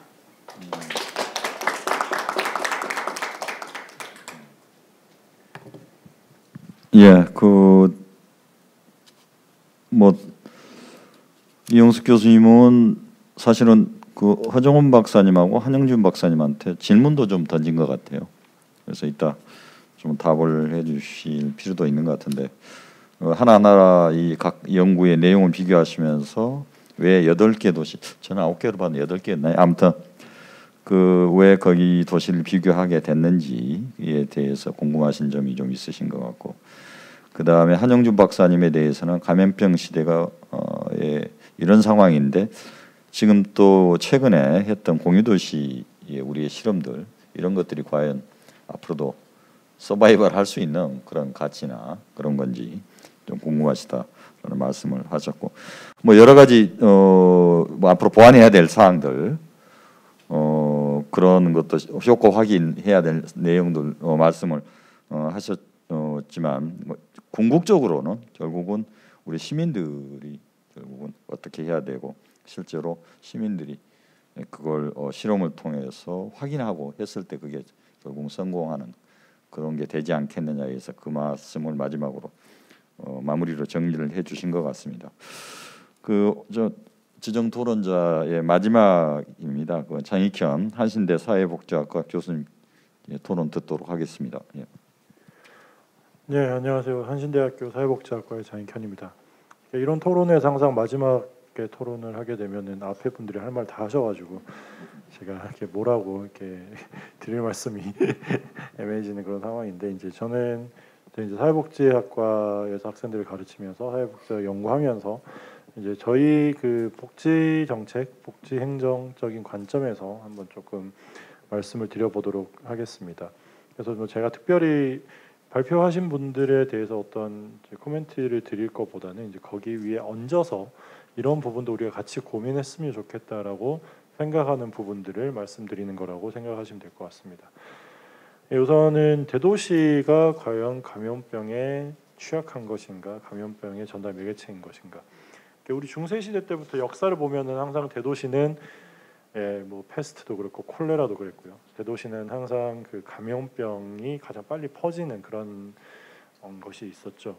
사람들이 모여 있고 이동성이 높고 밀집도가 높다 보니까 이제 그런 일들이 있었는데, 오늘날에는 또 반면에 대도시가 갖고 있는 이런 인프라라든가 자원들의 어떤 장점들이 굉장히 부각이 되면서 또 이런 그 대도시의 단점들을 상쇄시키는 효과가 있지 않나라고 생각을 합니다. 그래서 결국은 우리가 나아가야 할 바는 이제 그 장점을 극대화시키고 단점을 축소시키는 그 방향인데, 얘기를 듣다 보면은, 그러니까 말씀하신 분들의 얘기들을 좀 종합해 보다 보면은 대도시이지만 대도시인 듯 대도시 아닌 대도시 같은 그런 형태를 말씀을 하시는 것 같아요. 그래서 근데 이제 기본적으로 이제 그런 모습들에 대해서 이전부터 서울이 많이 이제 추진해 왔고, 어떻게 보면은 마을 만들기, 마을 자치라든가 지역 공동체 이런 커뮤니티 공동체성 이런 얘기들을 항상 이제 서울시에서 많이 해왔던 것 같아요. 그래서 그러한 관점들로 봤을 때 이렇게 다핵화라는 것들이 그렇게 이어지지 않을까라는 생각이 좀 들고요. 그래서 그런 관점에서 이제 우리 복지행정 이런 관점을 좀 보면은 아까 손창호 목사님 말씀해 주셨던 것처럼 이번에 그 감염되는 그 비율에 비해서 치사율이 이제 노인분들이 굉장히 높았죠. 그러니까 노인분들이 굉장히 취약한 그 계층으로 등장을 했고, 특히 또 이번에 이렇게 좀 이슈가 많이 된 것 중에 초반에 보면 이제 뭐 요양병원이라든가 요양시설이라든가 이제 이런 부분들을 통해 가지고 집단 감염이 굉장히 많이 일어난 사태들을 볼 수 있었습니다. 그러니까 이제 이 집단 이게 이런 요양병원이나 요양원 같은 그 시설이라고 하죠. 그런 시설들이 사실상은 이제 단체 생활하기 때문에 이런 그 감염병에 또 취약할 수밖에 없는 그런 상황이 있었기도 했고요. 근데 이제 단순히 감염병에 취약할 뿐만 아니라 이제 우리가 이 어르신들이나 뭐 장애인 분들도 마찬가지고 이런 분들을 시설에 몰아넣는 것이 바람직한 것인가라는 거에 대한 그런 질문들은 이제 오래전부터 우리 사회에 있어 왔고요. 근데 이제 이런 것들을 해소하기 위해서 지금 현재 이제 중앙정부에서 커뮤니티 케어가 지역사회 통합 돌봄이라는 그런 정책들을 추진하고 있는데, 사실 이제 이것이 그런 시설로 가지 않고 우리 지역사회 내에서 필요한 서비스를 제공받으면서 이런 그 자기의 삶을 독립적인 자기의 삶을 영위할 수 있는 것, 그러니까 이렇게 지향하는 바가 이렇게 그 지금의 오히려 그 이 코로나 사태를 겪으면서 우리가 그쪽으로 나가야 하는 그런 목적성이 더욱더 뚜렷해진 게 아닌가라는 그러한 생각이 조금 듭니다. 그런 생각이 들고요. 그래서 그런 것들을 이제 확보하기 위해서 우리가 뭐 지역사회 내 통합 돌봄 체계 뭐 이런 내용들 그런 내용들을 좀 이제 구축을 해야 되는, 시스템적으로 하드웨어적으로 좀 구축을 해야 되는 그런 일들이 좀 남아 있긴 하는데요. 그래서 저는 이제 그런 하드웨어의 구축을 넘어서서 이제 일종의 소프트웨어적인 이야기가 또 더 중요하다고 생각을 합니다. 아까 이영수 교수님도 이제 시민 참여에 대해서 말씀을 해주셨고, 손창호 박사님도 이제 그런 협력, 회복력 이런 거 얘기를 해주셨는데, 결국은 우리가 이런 이 오늘 우리 토론 이 아시아 미래포럼의 제목에도 보면은 이렇게 연대라는 얘기가 나오잖아요. 그러니까 결국 우리가 가져야 할 것 중에 이런 지역 사회, 뭐 통합 돌봄이 됐든 지역 사회 뭐의 어떤 뭐 다핵화가 됐든 그런 것들의 제일 기반이 돼야 할 것은 우선적으로 우리의 공동체성을 강화하는 것이라고 생각을 합니다. 사실 마을이라는 그 단어가 서울시에서 많이 회자될 때 사람들이 뭐 21세기 대한민국 서울에 마을이 어디 있냐라는 뭐 그런 얘기들을 좀 하는 분들도 계셨고 했는데요. 그러니까 그게 큰 서울이라는 하나의 공동체로 봤을 때는 우리가 뭐 조금 공동체성이라고 얘기하기 좀 어려운 면이 있지만 하나의 지역사회, 아까 다획화된 그런 작은 도시의 지역사회 개념으로 들어가게 되면은 오히려 이런 커뮤니티성을 회복할 수 있는 그런 기회들이 오히려 더 많지 않을까라는 그런 기대감을 해보고요. 그래서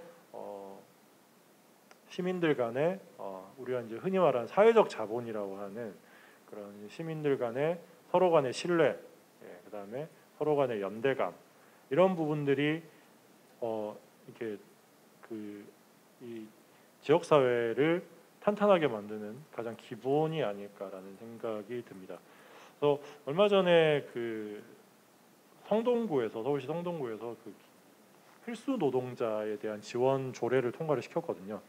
그러니까 이제 우리가 코로나와 같은 이런 팬데믹 상황에서도 대면 업무를 계속해서 지속할 수밖에 없는 그런 분들을 위해서 이제 특별하게 뭐 지원을 하는 그런 이제 법률들을 통과를 했었는데, 사실 이제 그러한 내용들 자체가 이제 그들이 그러니까 이제 뭐 우리 이런 배달하시는 분들이라던가 아니면 이제 배송하시는 분들 이런 분들, 그러니까 이제 이런 상황이라고 그분들이 이제 어떤 생업을 계속 유지를 해야 되기 때문에, 그리고 그분들이 그런 걸 안 하면은 사실 이제 우리 사회가 유지되기 어려운 부분들이 있어서 외국에서도 뭐 이렇게 키워커라는 그런 이름으로 이제 활용되기도 하고 그러는데, 이제 그런 분들에 대한 지원들이라는 게 결국은 그들도 우리와 같은 사람이라는 거, 그러니까 이러한 어떤 사회적 연대감이 바탕이 되어 있어야지 우리가 이런 사회보장 제도라든가 이런 이런 뭐 지역사회 통합이니 이런 프로그램들을 잘 구축할 수 있는 그런 기반이 되지 않을까라고 생각을 합니다. 그래서 이런 것들을 통해서 우리가 이제 세대 간의 갈등이라든가 뭐 이런 것들을 다 극복할 수 있도록 이제 사회적 자본을 지역 사회 내에서 커뮤니티 활동을 통해서 또 축적하는 것, 그런 것들이 우리가 지향해야 할 하나의 미래의 대도시의 모습이 아닐까라는 생각이 들고요. 그런 것들은 결국은 아까 이용숙 교수님 말씀하신 것들은 시민들의 참여, 그리고 참여를 통해서 무언가를 성취한 그런 경험들, 이제 그러한 것들이 축적이 되면서 지역 사회 내에서 그런 활동들, 연대성, 공동체성의 회복들이 일어나는 거라고 생각합니다. 이제 그러한 것들이 먼저 이 모든 하드웨어적인 그러한 개혁이라든가 개편과 더불어서 반드시 함께 이루어져야 될 내용들이 아닌가라고 생각을 합니다. 네, 저 이상으로 마치겠습니다. 감사합니다. 예, 장익현 교수님은 뭐 그냥 사회적인 연대감을 강화를 해야 된다. 그래서 그 예로 지금 뭐 우리 집단 요양시설이나 이런데 같이 집단 시설 했더니 사실 이런 코로나 팬데믹이 오니까 굉장히 취약하고 그런 데를 중심으로 전파도 되고 또 치사율도 높고 그런 게 말씀을 예로 또 하나 하셨고, 또 하나는 이런 상황에서도 뭐 능력 있는 사람들은 다 자기가 안전하게 대피할 수 있는데 어쩔 수 없이 대면을 해서 먹고 사는 사람들은 피할 방법이 없는데 그런 것들에 대한 지원도 결국은 이 연대감 속에서 결국 하나의 결과 아니겠느냐. 결국은 이런 것들은 우리 시민들 전체가 사회적인 자본들이 여기에 관심을 갖고 참여해 줄 때 가능한 것 같다. 이렇게 저는 그렇게 받아들였습니다. 아무튼 말씀하신 걸. 예, 이렇게 해서 6분의 그 지정 토론을 들었고요. 지금부터는 아까 우리 이용숙 교수님이 질문하셨던 허정원 박사님 아마 관련이 된 것 같은 그 도시 8개가 왜 그 비교 대상이 됐는지 혹시 좀 답을 먼저 좀 해주시겠습니까?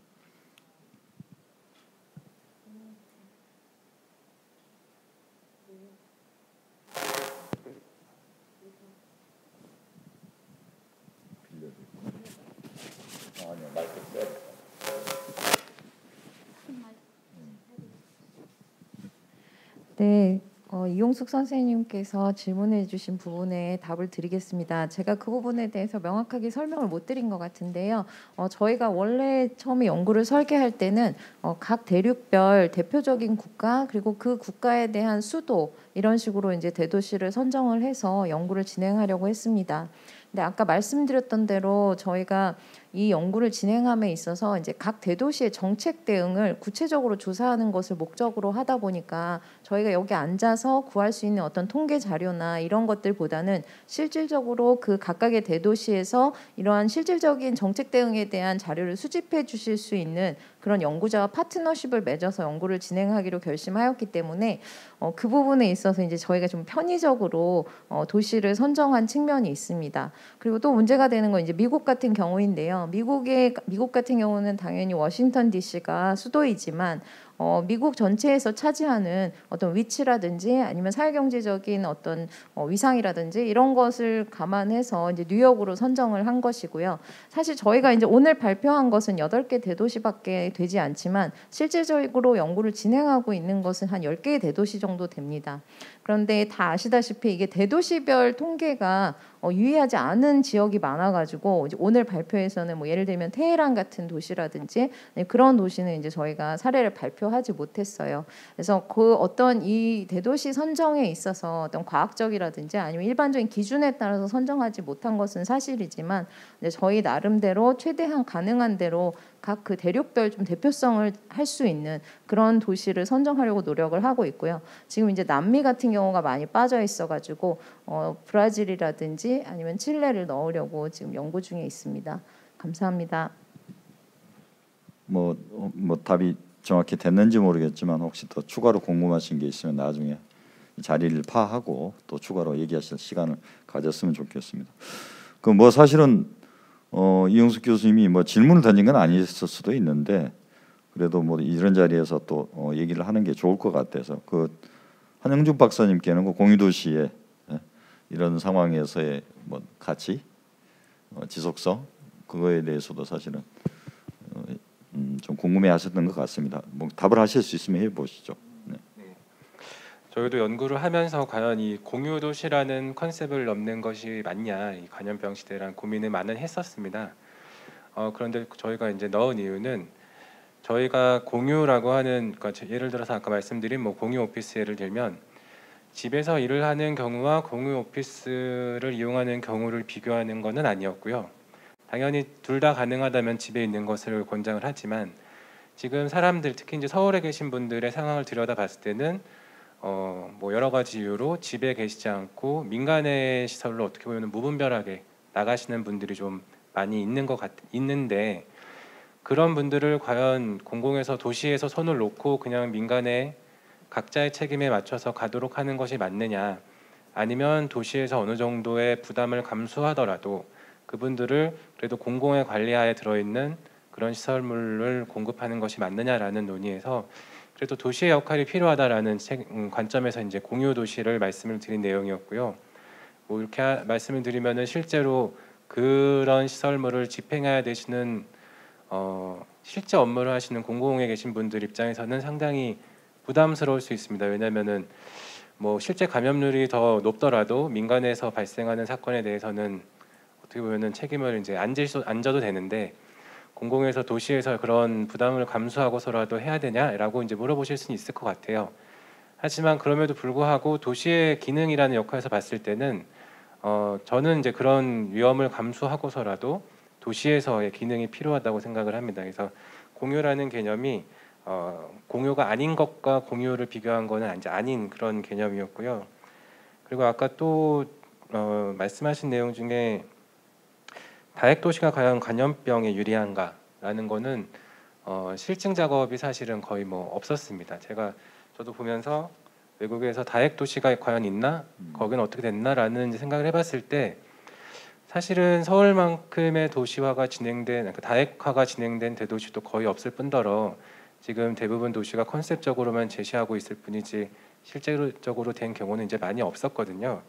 근데 또 한 가지 저희가 생각해야 되는 거는 도시의 다핵화가 코로나로 인해서 나온 개념이 아니고 원래 저희가 가고자 했던 방향입니다. 직주 근접 그리고 가고자 했던 방향들이고 하지만 이제 잘 안 됐던 부분이었는데 코로나로 인해서 우리가 가야 되는 어떤 당위성이 더 갖춰진 것이고 과거에 도시가 성장을 해야지 그렇게 뭐 나눠 사는 게 말이 되냐라는 얘기에 대해서 할 말이 없었다면 이제는 할 말이 있는 상황이 된 거거든요. 그래서 그런 면으로 봤을 때 다핵 도시로 가야 되는 것은 꼭 감염병뿐만이 아니고 저희가 기본적으로 더 나은 삶을 위해서는 이제 필요한 방향이었던 것 같고요.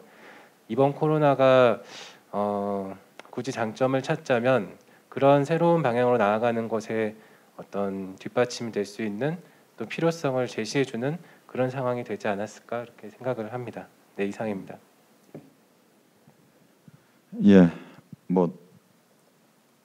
수고하셨습니다. 지금 보면 우리 방청 시청하시는 분들이 질문을 뭐 이 자리에서 올리실 수도 있는데 그 발제를 하셨던 세 분께 골고루 질문을 하셨고 또 전체적으로 또 주신 질문도 있습니다. 그래서 전체 한 5개, 6개 되는데요. 그거 한번 들여다보면서 답을 해보도록 하겠습니다. 먼저 그 첫 번째 발제 정근식 교수님 발표해 주신 거에 대해서 이런 질문을 하셨네요. 코로나 회복력 지수와 관련해서 동아시아 국가들이 탑 순위에 올랐다고 하셨는데 서구 국가들과 비교해 대응 방식의 차이가 작용해서 그런 걸까요? 아니면 동아시아 국가만의 고유한 사회문화적인 요인이 작용한 것일까요? 이런 질문입니다.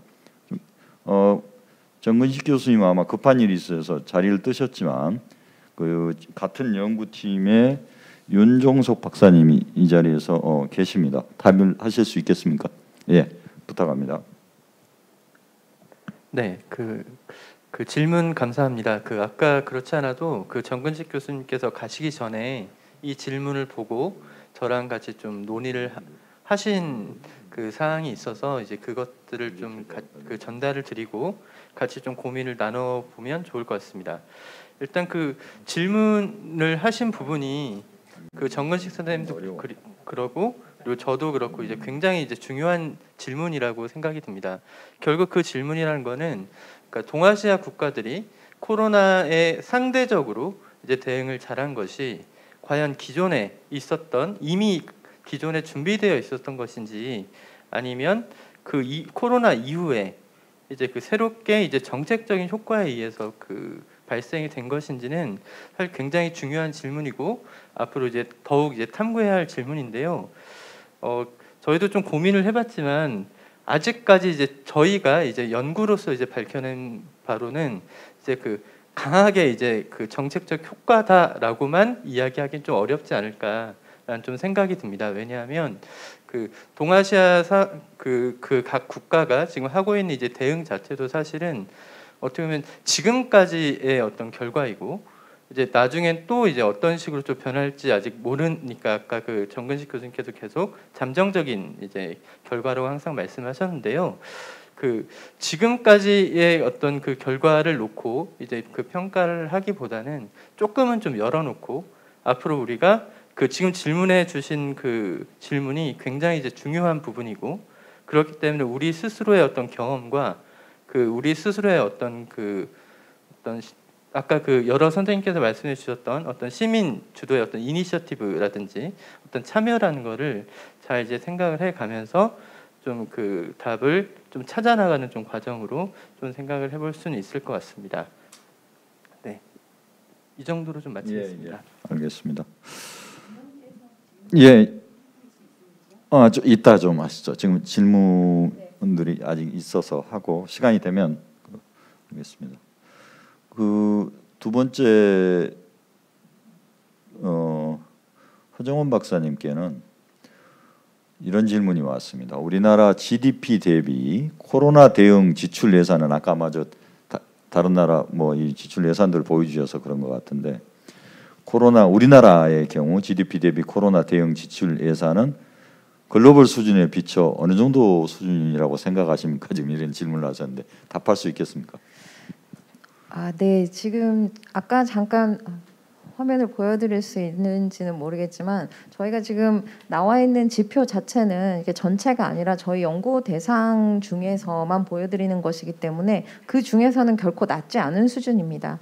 하지만 이제 그 지출이 어디서 나왔는가는 국가별로 상당히 다릅니다. 그래서 우리나라 같은 경우에는 그 지출이 상당 부분이 이제 예산상 외에서 나오는 지출이었지만 예를 들면 미국이라든지 이런 곳과 마찬가지로 예산을 돼서 예산 오프 버짓이라고 하는 예산에서 나온 거지만 또 많은 일본이라든지 그런 국가에는 예산 내에 있는 범위에서 추가로 지출하는 부분이 있어서 이제 그런 부분에 대해서는 국가마다 큰 차이가 있고 그런 부분에 있어서 더 추가적인 분석이 필요할 것 같습니다.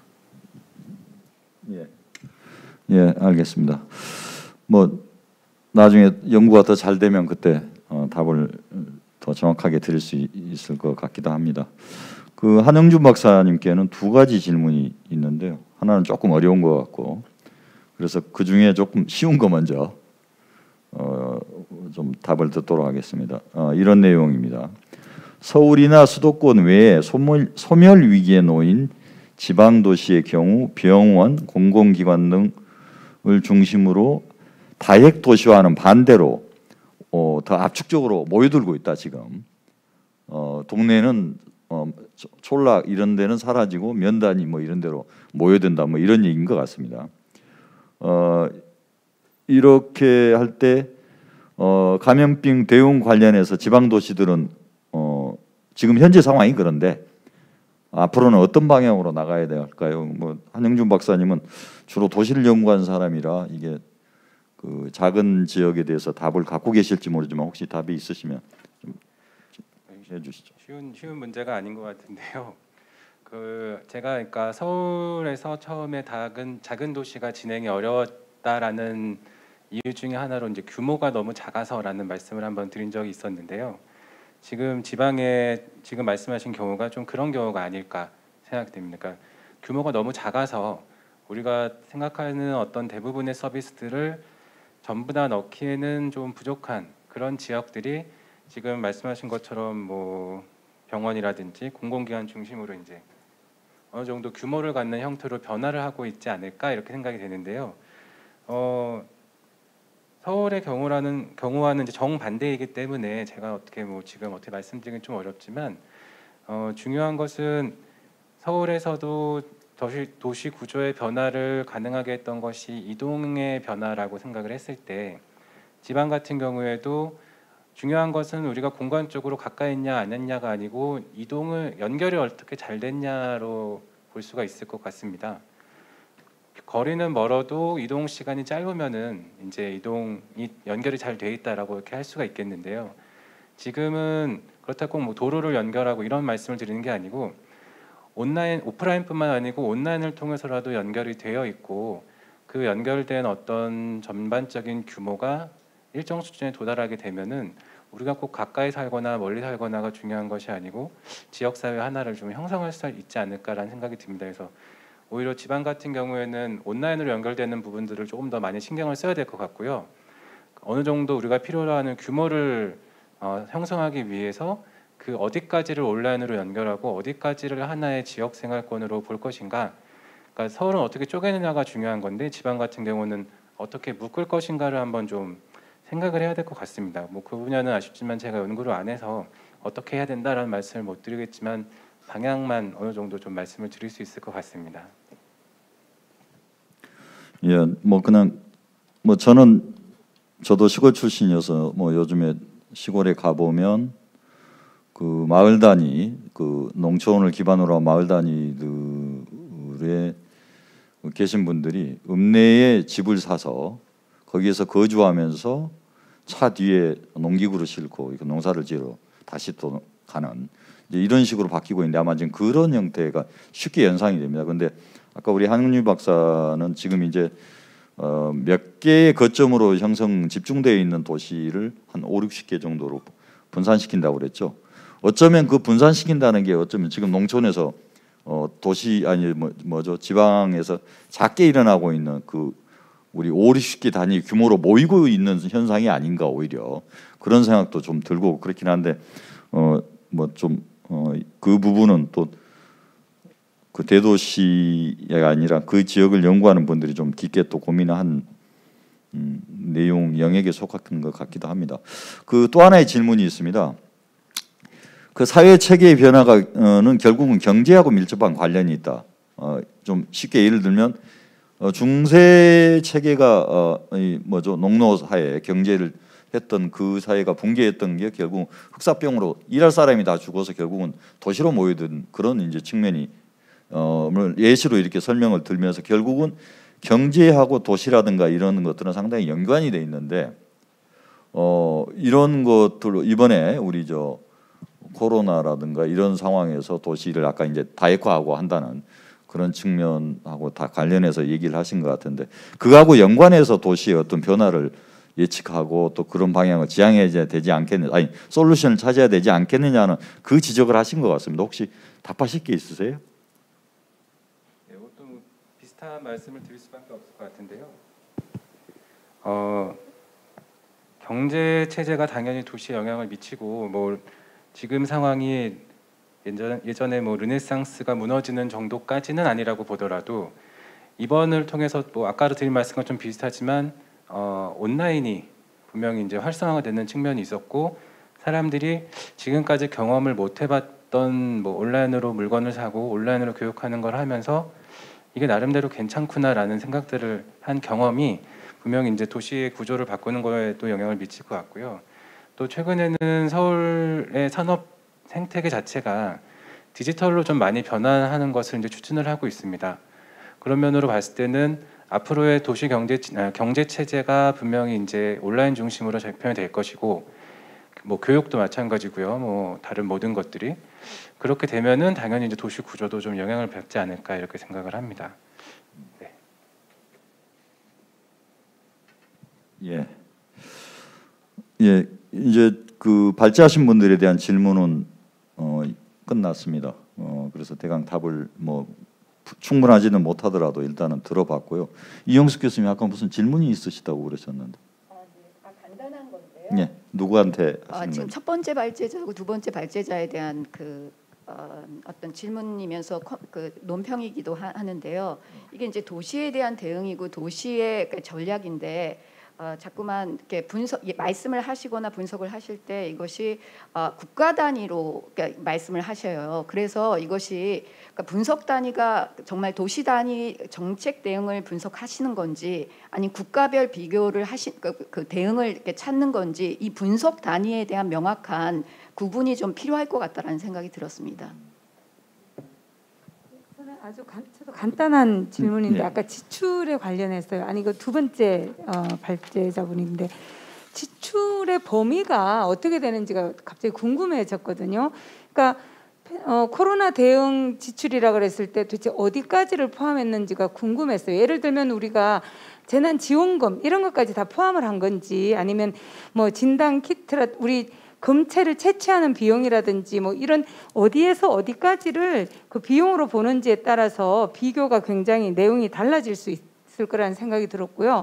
그다음에 제가 아까는 특별하게 이렇게 질문을 드리진 않았는데 두 번째 그 발표하실 때 보면은 제가 처음에 발표 자료 예전에 이렇게 받았을 때도 보니까 확진자 추세 변화를 이렇게 보여주시는데 그래프에 그게 세로축의 범위가 좀 범주가 달라서 굉장히 그 추세 자체를 보기 위해서는 범주를 좀 다르게 할 필요는 있겠지만 작은 범위에서 이렇게 움직이는 거랑 큰 범위에서 움직이는 건 그 움직임이 시사하는 게 다른데 그게 세로축의 눈금이 다르기 때문에 추세의 변화를 비교할 때 약간의 바이어스가 있을 수도 있다 이런 생각이 좀 들었었어요.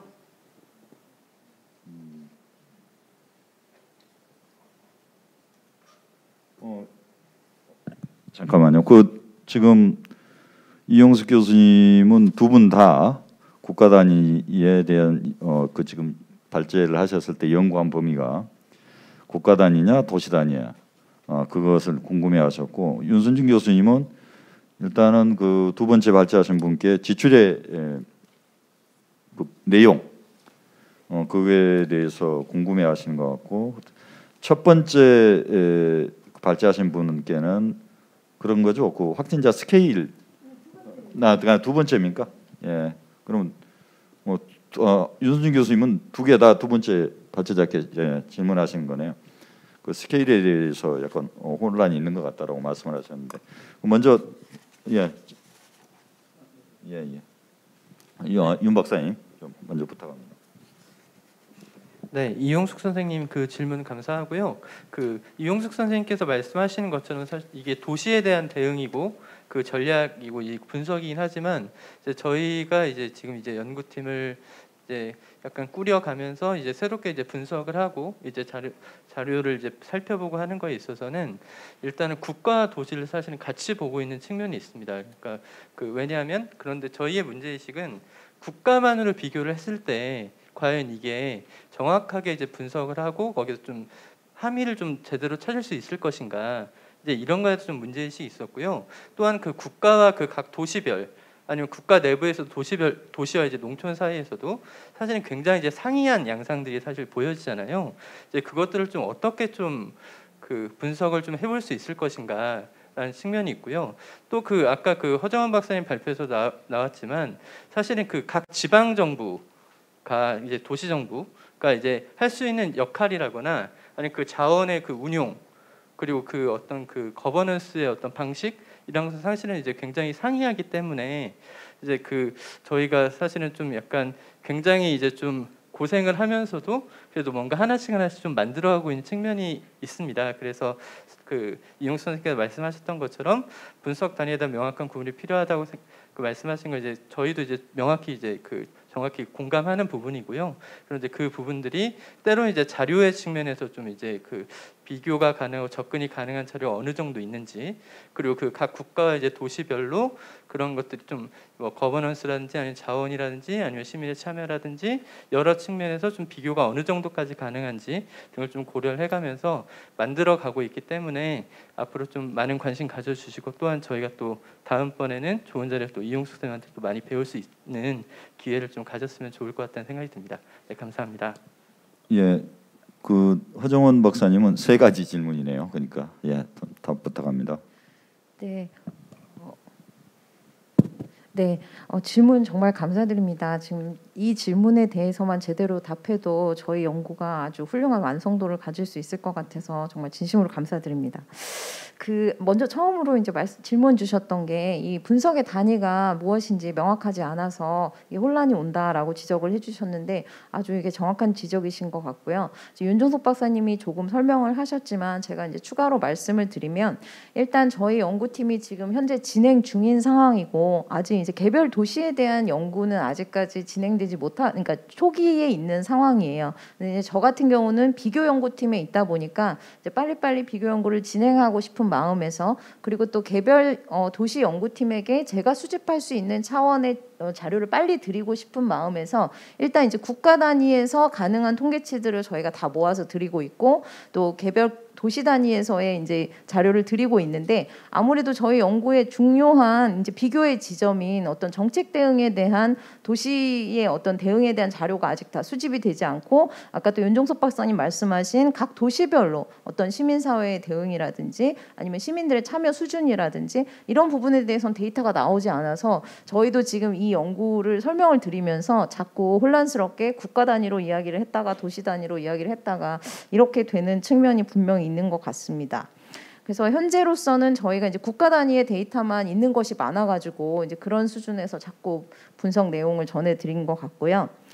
윤순진 교수님 질문해주신 것이 이제 GDP 대비해서 코로나 관련해서 재정 지출 얼마나 했는가, 그 표에서 이제 어떤 부분에 이제 지출을 한 것인가, 이제 그거는 제가 정확하게 항목은 기억이 나지 않는데 직접적으로 의료 관련한 지출이냐 아니면 전반적인 지출이냐로 나누어져 있는 IMF의 자료를 인용했거든요. 제가 나중에 따로 이제 교수님과 아니면은 이 홈페이지를 통해서 링크를 전해드릴 수 있을 것 같고요. 다만 이제 여기에 포함되지 않는 통계는 무엇이냐면, 직접적으로 지출되지 않은, 그러니까 국가나 혹은 여기는 국가죠. 네, 국가가 지금 당장 돈으로 지출하지는 않았지만 미래에 지출할 것으로 예상되는, 그러니까 예를 들면 국가에 지고 있는 부채 같은 것을 뭐 연기해 준다든지, 상환을 세금의 이제 납부를 연기해 준다든지 이런 것들은 지금 그러니까 포함이 되지 않은 종류의 이제 액수입니다.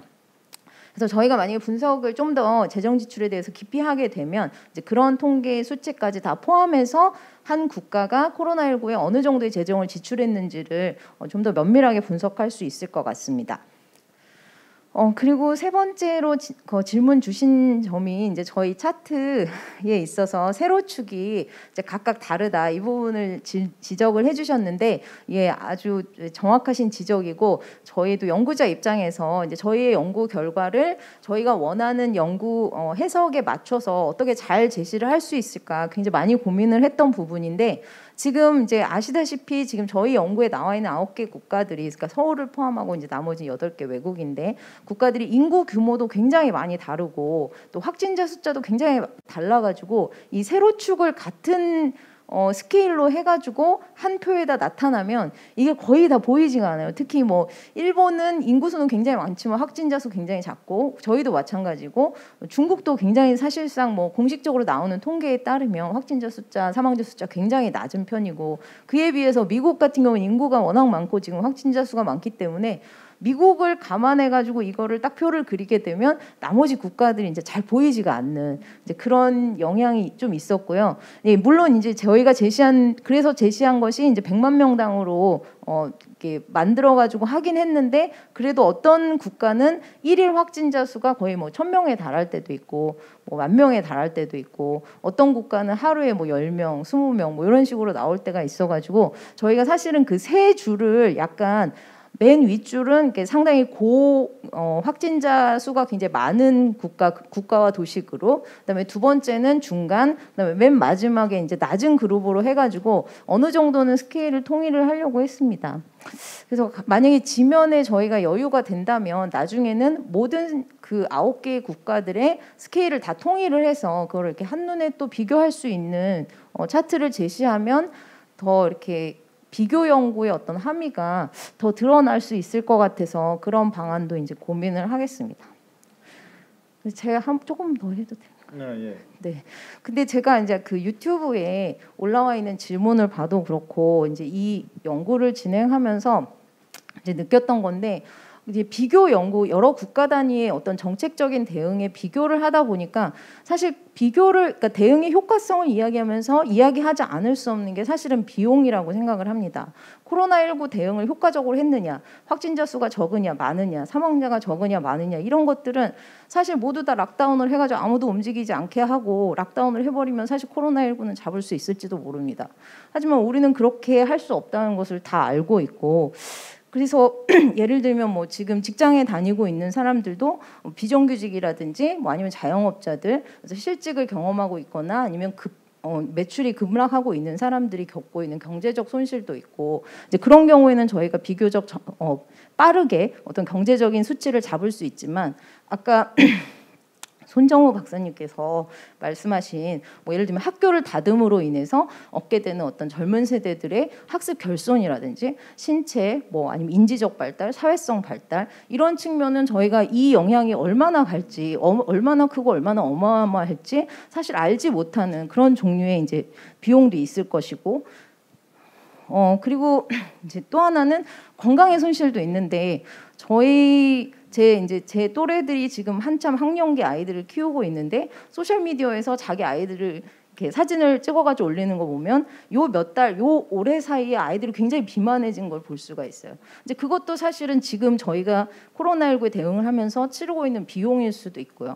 그래서 그런 비용도 있을 수 있고, 또 저희 이제 의료 서비스가 코로나19에 대응에 집중됨으로 인해서 이제 사실 다른 종류의 서비스를 받을 사람들이 기회를 차단당하고, 그래서 예를 들면 저희 주변에서 최근에 상을 당하신 분이 있는데 부모님이 7월달에 뇌졸중으로 입원을 하셨는데 면회가 전혀 안 돼요. 그러다 갑자기 돌아가셨는데 왜 돌아가셨는지 사실 자식들은 알 수가 없는 거예요. 그래서 그때부터 지금까지 딱 2번 면회를 하셨고, 이제 그런 것도 다 어떻게 보면 지금 코로나19 상황에서 저희가 방역을 하면서 하고 있는 이제 그런 손실이라고 보는데, 문제는 이러한 손실을 다 저희가 지금 어떤 숫자적으로 이제 캡처하는 것도 굉장히 어렵고 그것도 문제이고, 그다음에 또 하나의 문제는 이러한 비용을 누가 치르고 있는가 하는 점이라고 생각합니다. 이게 사실 유튜브에서 어떤 분이 댓글을 달아주신 걸 보고 제가 이 얘기를 해야 되겠다고 생각을 했는 게, 그러니까 K 방역이 성공하고 있는 것은 뭐 간호사분들이라든지 지금 굉장히 의료 현장에서 일하고 계시는 그런 노동자들이 이제 뭐 갈아 넣어서 이게 만든 것 아니냐 이렇게 말씀을 하셨는데, 뭐 꼭 그런 분들뿐만이 아니라 지금 말씀드린 대로 여러 가지 사회의 측면에서 이제 그 비용을 지금 치르고 계신 분들이 많은데, 그 비용을 더 많이 치르고 있는 사람과 더 적게 치르고 있는 사람이 있어서 지금 이 코로나19에 우리가 지금 방역의 목표를 어디에다 두어야 하는가, 이런 것에 대해서 비교 연구를 하면서 저희가 많이 생각을 하고 있습니다. 그래서 코로나19 처음에 연구를 할 때만 해도 이 코로나19가 금방 끝날 거라고 생각을 해서 이 회복이 뭐 V형이 될 것이냐, 그래서 우리가 손실을 이제 받았지만 빨리 회복할 것이냐 아니면 L자형이 될 것이냐라고 이야기를 했는데, 지금은 이제 최근에 전문가들은 K형이 될 거라고 이야기를 합니다. 그러니까 상류층은 더 잘 살게 되고 하류층은 더 못 살게 되는 방향으로 가지 않을까, 불평등이 더 커지지 않을까, 이런 측면을 되게 우려하고 있는데요. 그래서 저는 이제 이 코로나19 방역이 나가야 될 점이 결국에는 이제 지속 가능한 방역이 돼야 되는데, 그래서 이러한 여러 가지 측면의 비용들을 줄이고, 그리고 불평등을 적어도 확대시키지 않는 수준의 방역을 이제 서울이라는 대도시가 앞으로 지금까지 저는 잘해왔다고 솔직히 생각합니다. 워낙 여러 대도시를 보다 보니까 지금도 저는 사실 다 잘하고 있다고 생각을 하는데, 그러한 측면에서 이제 앞으로 더 잘하기 위해서는 이제 지속 가능한 방역을 목표로 해서 지금까지 계속적으로 나오고 있는 연구 결과들을 끊임없이 참고해서 되게 그 방역의 정책의 방향을 일관성도 중요하지만 사실은 유연하게 바꿔가는 것도 사실 방역의 성공의 하나의 측면이 되지 않을까 하는 생각을 합니다. 예, 감사합니다. 그 나중에 추가로 뭐 하실 말 있으면 좀 부탁을 드리려고 생각을 하고 있었는데요. 그냥 미리 다 말씀을 하시네요. 예, 잘하셨고요. 그 두 가지 질문이 아직도 사실은 남아 있습니다. 제가 아까 이 토론 시작하기 전에 오늘 행사 진행하고 계신 분께 토론 시간이 남으면 어떡하냐 하고 고민을 전달했었는데 지금 보니까 오히려 부족할 수도 있는 그런 상황인데 10분 남았습니다. 아무튼 시간은 맞추도록 하겠습니다. 두 가지 질문 간단하게 좀 정리를 해보겠습니다. 서울은 교육이나 부동산 같은 복잡한 뭐 코로나 문제 외에도 그런 복잡한 문제들에 직면해 있습니다. 아까 그 다액도시 아마 그걸 얘기하신 것 같습니다. 자족형 작은 도시 이런 것들이 만약에 서울이 바뀌게 되면 그런 문제 해결에 도움이 될까요? 라고 질문을 하셨는데 그래도 결자 해지라고 이 말을 꺼내신 분이 아마 한영준 박사님 같은데 답하실 게 있을까요? 점점 질문이 어려워지는데 서울의 교육하고 부동산은 정말 어려운 문제이지요. 작은 도시가 되면은 어느 정도 해결이, 그러니까 이거는 선호의 문제인데요. 작은 도시가 되면은 부동산이나 교육 문제가 해결이 된다라기보다는 교육이라든지 부동산을 해결하기 위해서라도 작은 도시가 돼야 되지 않을까라고 생각을 합니다. 예를 들어서 이제 교육 얘기를 들면은 저도 이제 초등학생을 아이를 키우고 있는 입장에서 보면 서울에 학군지라는 데가 있다고 하더라고요. 한 3개 정도의 그 학원들이 몰려 있는 그런 지역들인데 주말에 가보면은 서울 전체 또는 진짜 외부에서도 온 아이들이 그쪽에서 교육을 받고 있다. 점심시간이 되면은 마치 직장인이 이렇게 거리를 다니는 것처럼 학생들이 거리를 다니는 모습이 있다라고 하는데 이게 무슨 말이냐면은 교육을 사실은 뭐 저희 집 앞에도 있고 모든 집 앞에 학원들이 다 있는데 어느 지역에 이제 특정적으로 몰려서 이제 가는 경우 관련해서 이제 학교도 마찬가지로 어디다가 좋다. 그래서 그쪽 초등학교는 뭐 한 반에 한 30명이 넘고 뭐 제가 사는 데 같으면 뭐 20명 초반이 되는 뭐 이런 상황들이 발생을 하고 있습니다. 그러니까 이게 무슨 말이냐면 서울에서의 어떤 도시가 교육은 뭐 강남 뭐 어디 이렇게 딱 지금 정해져 있는 것이 좀 문제인 것 같고요. 작은 도시가 돼서 뭐 저쪽 동네에 있는 학원이나 학교나 내 앞에 우리 집 앞에 있는 거나 똑같다면 이제 이런 문제들도 해결이 될 것이고 그것이 된다면 이제 부동산 문제도 집값도 어느 정도 평준화가 되지 않을까라고 생각은 하는데 뭐 말씀을 이렇게 드리겠지만 이게 이렇게 쉽게 얘기할 수 없다는 거는 여기 계시는 분들이 다 아실 것 같고요. 도시의 인프라를 고민했던 이유는 도시의 인프라를 통해서 우리의 일상이 변하고 생활이 변하는 것인데 교육이나 부동산 같은 어려운 문제들도 분명히 인프라 영향을 받을 겁니다. 그래서 앞으로 계속 더 연구해가지고 복잡한 문제에 같이 대응할 수 있도록 한번 노력해 보겠습니다. 네. 예. 이런 부분들은 앞으로 뭐 연구를 통해서 실제로 효과가 있을 것인지 조금 더 연구하고 판단하고 평가하는 그 과정이 필요한 것 같습니다. 마지막 그 질문인데요. 그 도시성의 재구성은 이제껏 압축 발전의 상징으로서의 도시가 아니라 지역, 환경, 시민과의 상생을 위한 이런 도시로의 그 전환 또는 변화 이런 걸 의미하는 겁니까라고 할까요라고 지금 그 질문을 해주신 것 같습니다. 내용이 적어도 단어라도 일치하신 분이 아까 윤세민 박사님이 그 도시성에 대해서 얘기하셨는데 혹시 뭐 하실 말씀 있으실까요? 지금 질문해 주신 분이 정확하게 답을 가지고 질문해 주신 것 같아요. 저희가 그러니까 도시 공간 구조는 쉽게 변할 수 있는 것이 아닌 상황에서 지금 현재 상황에서 저희가 도시성을 바꿔간다고 할 때 할 수 있는 것들은 시민들의 참여에 의해서 바뀌어가는 삶의 양식, 그리고 그걸 가지고 저희 도시 안에 시스템화하는 방식, 그런 부분들이 결합돼야지 도시성 바꿀 수 있다고 생각되거든요. 그랬을 때 한영준 박사님 말씀에서처럼 뭔가 저희가 지금까지의 시스템에 들어와 있지 않은 것들, 뭐 환경이라든지 에너지 문제라든지 이런 어려웠던 문제들을 도시 안으로 가져오는 방식을 좀 고민해야 될 때다. 이렇게 말씀드리면 그 답이 될 것 같습니다. 네. 예, 알겠습니다. 자, 앞에 시계가 가리키고 있듯이 한 7분 정도 이제 남아 있습니다. 우리 5분의 토론자분들께 마지막으로 한 3-40초씩 아까 하시던 말 중에 못했던 거 있으면 해주시고, 아니면 다시 한번 강조하고 싶으신 거 있으시면 강조해 주시는 시간을 갖도록 하겠습니다. 이번에는 아까 그 끝판에는 할 말이 없으셨다고 그랬으니까 장익현 교수님부터 반대 순으로 한번 기회를 드려보도록 하겠습니다.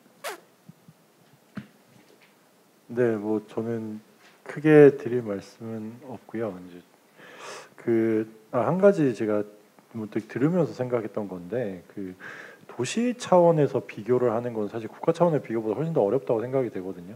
왜냐하면은 도시 차원에서의 정책적인 자율성, 정책적인 역량이 국가마다 다 다릅니다. 그 지방자치제도에 따라서. 그래서 굉장히 높은 역량을 갖고 있는, 자율성을 갖고 있는 국가도 있을 테고, 그다음에 사실 지방정부의 자율성 거의 없는 국가도 있을 테고, 사실 그러한 점들이 사실 전제가 되지 않으면은 그 비교가 좀 의미가 없을 수도 있겠다라는 생각이 문득 들어가지고요. 예, 그 말씀 꼭 드리고 싶습니다. 네, 감사합니다. 수고하셨습니다. 네. 네, 저는 도시 연구가 굉장히 중요하고 도시에 대한 연구가 쉽지 않다라는 말씀을 드리겠는데요. 그 이유는 도시는 하나 몇 가지 성격으로 규정될 수 있는 것이 아닙니다.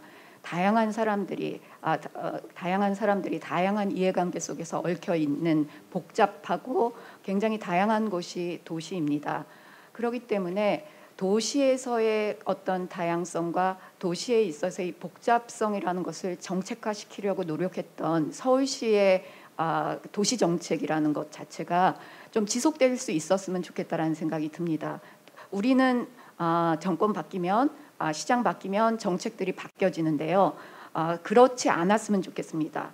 정책이라는 것의 지속성이 매우 중요하다라는 것을 말씀드리면서 제가 마지막으로 이렇게 말씀드리겠습니다. 네. 네, 제가 아까는 주로 이제 기후 위기하고 관련해서 에너지 말씀을 드렸는데, 사실 폐기물도 잠깐 말씀을 드리긴 했죠. 근데 폐기물 문제는 지금 팬데믹 시대에 훨씬 더 심각해져 있습니다. 위생과 안전을 이유로 해서 한 번 쓰고 버리는, 여러 차례 쓰더라도 하여튼 쓰고 버리는 그런 생활 양식이 점점 더 확산되고 있고, 도시는 특히 많은 인구가 모여서 살다 보니까 거기에서 발생하는 그 폐기물을 어떻게 처리해야 될지에 대해서 사실 목표는 있지만 직매립 금지라든지 자원순환 경제의 실현이라든지 이런 건 있지만, 정말 구체적으로 그걸 어떻게 해낼 수 있는지에 대해서는 방도가 제대로 마련되어 있지 않은 것 같습니다. 그래서 좀 더 많은 관심이 필요하고요. 그리고 오늘 제가 아까 말씀을 못 드린 문제는 사실 농업, 먹을거리 문제입니다. 도시는 지속 가능할 수 있는가? 저는 그 부분에 있어서 에너지라든지 물이라든지 이런 이용은 그래도 우리가 좀 활로를 찾을 수는 있는데, 물론 도시농업이라든지 수직농업 이런 것들이 확대되고는 있지만, 그래도 여전히 많은 인구가 모여 사는 이 도시에서는 농업, 먹을거리 이 문제에 대해서는 좀 더 깊이 있는 관심이 필요하지 않을까, 그 말씀을 드리고 싶습니다. 이 지금 논의에서 사실 많은 생각들이 드는데요. 그러니까 지금 코로나를 겪으면서 수없이 많은 희생과 또 예산 투입 이런 부분들이 사실 되게 많은 것들을 감당하고 있다는 생각이 듭니다. 이번 코로나19 사태를 겪고 나서 우리가 가야 되는 방향에 대해서 이렇게 조금 논의하면서 진행할 수 있는 기회들이 좀 더 많이 생겨서 논의를 이어갈 수 있었으면 하는 바람이 듭니다. 예, 이번에는 이제 제가 마지막 순서가 됐는데요. 저는 사실 오늘 행사에 초점이 뭐 이제 학술적인 부분도 있고 정책적인 부분도 있어서 제가 앞단에는 그냥 정책적인 내용을 좀 말씀드려야겠다라고 말씀을 좀 드렸었고, 중간에 이제 교수님들께서 연구에 대한 질문들을 좀 해주셔서 저도 이제 거기에 간단하게 좀 첨언을 좀 드리면 좋겠다는 생각이 드는데요. 앞서서 비교 연구를 하는 것이 어렵다는 것에 전적으로 동의를 하고요. 그리고 이제 코로나 관련돼서는 국가와 도시 간에 구분하는 게 어렵다는 것에 동의를 하는 이유는 이 모든 국가가 도시 차원에서 감염병의 원칙을 세우는 나라는 없죠. 그런 나라는 없습니다.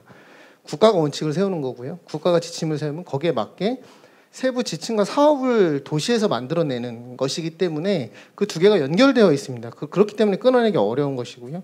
그리고 이제 의료라고 하는 특성이 국가마다 뭐 국가가 직접 제공하는 경우도 있고 민간에게 위탁하는 방식으로 제공하는 경우도 있고, 그것을 텍스로 기반하는 경우도 있고, 소셜 헬스 인슈런스를 기반으로 하는 경우들도 있고요. 미국처럼 아예 프라이빗 헬스 인슈런스를 가지고 하는 경우들도 있단 말이죠. 그렇게 해서 다 틀리기 때문에 이거를 같이 놓고 비교하는 게 이제 그만큼 어렵다. 그래서 그런 구분자를 어떻게 놓을 건지가 아마 연구에서 굉장히 중요하게 여겨질 것이라고 보여지고요. 그리고 마지막으로 제가 강조하고 싶은 것은 앞서서 말씀드렸지만 코로나 대응의 효과성은 저는 이제 보건학을 하는 사람이라서 당연히 그런 관점에 관심이 많기는 하지만 확진자나 사망자를 포함해서 경제적 비용과 사회적 비용을 모두를 포함하는 관점으로 좀 갔으면 좋겠고, 코로나에 너무 집중하다 보면 또 다른 공중보건이 위기가 생기고 그것이 지금 가려지는 효과들이 있습니다. 제가 우려하고 있는 뭐 자살이라든가 우울이라든가, 그리고 앞서서 신체활동 저하로 인한 뭐 비만, 이런 우려들도 있거든요. 사실 그런 부분들도 저희가 좀 같이 가져가야 된다, 그런 말씀 좀 드리면서 마무리하겠습니다. 예, 오늘 우리는 팬데믹 시대 도시의 미래라는 주제를 놓고 세 분이 발표를 하셨고, 또 다섯 분이 토론을 하시고, 그다음에 또 방청객에서 질문을 주시면서 그에 대해서 또 답을 하는 그런 시간을 가져봤습니다. 언뜻 제가 앉아서 생각했는데 이게 굉장히 오래된 것 같은데, 사실 이 코로나19가 올해 1년 연초부터 사실 시작된 본격적으로 그런 것 같습니다. 빨리 지나가서 다 잊어먹고 옛날 얘기하면 그런 시대가 왔으면 좋겠는데, 사실은 또 어떻게 생각해 보면 이런 큰 충격이 우리 도시에 대해서 한번 근본적인 숙제와 성찰을 하게 하는, 숙제를 만들고 성찰하게 하는 그런 시간이 또 주어지는, 또 긍정적인 면도 또 있지 않을까, 또 나중에 그랬을 거라는 또 우리 스스로의 과거를 돌아보면 그런 그 회상도 있을 것 같습니다.